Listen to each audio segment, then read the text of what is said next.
देखो नौजवान, यह है कांच का एक गिलास है, पर इसमें विज्ञान के पहलू छिपे हैं। यह बताता है कि प्रकाश जब किसी वस्तु से टकराता है तो उसका स्वभाव बदल जाता है। पर तुम किस चीज़ से टकरा कर हार मान चुके हो और ऐसे उदास बैठे हो? हार गया हूँ सर सिस्टम से। मुझे विदेश में जाकर रिसर्च करनी है, नाम कमाना है, पर प्रोफेसर मुझे ग्रांट इजाज़त नहीं देंगे, क्योंकि हमारे देश में कॉलेज सिर्फ डिग्री बेचते हैं, ज्ञान नहीं। ज्ञान, तर्क वितर्क, रिसर्च, टेक्नोलॉजी, ऐसी चीज़ों का तो इस देश में कोई अहमियत ही नहीं है। सर मुझे बताइए, आपके पास संसाधन नहीं थे, फिर भी आपने एशिया का पहला विज्ञान का नोबेल जीता। आज हमारे पास संसाधन है, पर इस्तेमाल करने की आज़ादी नहीं। तुम सिस्टम की बात करते हो, मेरा पूरा जीवन उस सिस्टम से लड़ने में गया है। तुम कहते हो आज़ादी नहीं है और तुम विदेश में जाकर रिसर्च करना चाहते हो।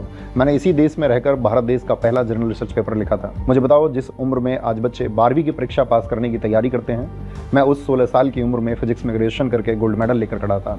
और यह सब मैंने तब किया जब अंग्रेज कहते थे कि भारतीयों का दिमाग रिसर्च के लिए नहीं बना, वह बस गुलामी की बेड़ियों के लिए बना है। हमने तो जुगाड़ को अपना हथियार बनाया था। हमने 200 रुपए के उपकरणों में वह सत्य खोजा जिसे दुनिया के सबसे अमीर देश नहीं खोज पाए थे। मुझे बताओ, मेरे स्वतंत्र भारत ने मेरी उम्मीदों पर क्या किया?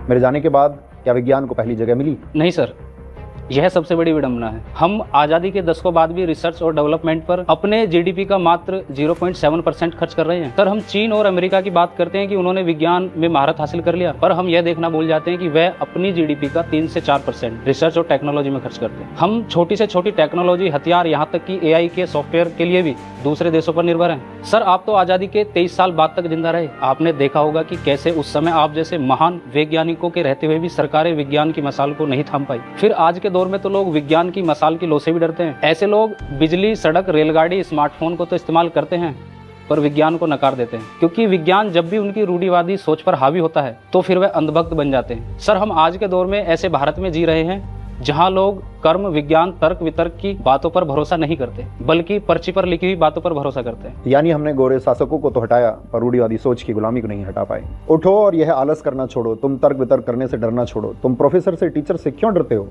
तुम अपनों से सवाल करने से क्यों डरते हो? याद रखो, दुनिया ने मुझे इसलिए सम्मान नहीं दिया कि मेरे पास नोबेल पुरस्कार था। उन्होंने मुझे इसलिए सम्मान दिया कि मैंने सवाल पूछा था। याद रखना, तुम्हारा पहला शोध तुम्हारे कमरे से शुरू होगा, विदेश की वीजा लाइन से नहीं। अगर तुम टैक्स पे करते हो तो तुम्हारा यह हक है कि तुम सिस्टम से सवाल पूछो। हर उस एक व्यक्ति से सवाल पूछो जो तुम्हारे गांव, समाज, क्षेत्र का प्रतिनिधित्व करता है, और अगर तुम उसका चुनाव करोगे तो वह तुम्हारे लिए, विज्ञान के लिए, टेक्नोलॉजी के लिए क्या करेगा। और एक बात हमेशा याद रखना कि भीड़ के साथ चलने वाले व्यक्ति को दुनिया कभी याद नहीं रखती। मैं समझ गया सर, आपकी बातें भीड़ की नकल नहीं, तर्क की बगावत है। मैं सवाल पूछूंगा, मैं जरूर सवाल पूछूंगा। सर आज 21 नवंबर है, आपकी पुण्यतिथि है।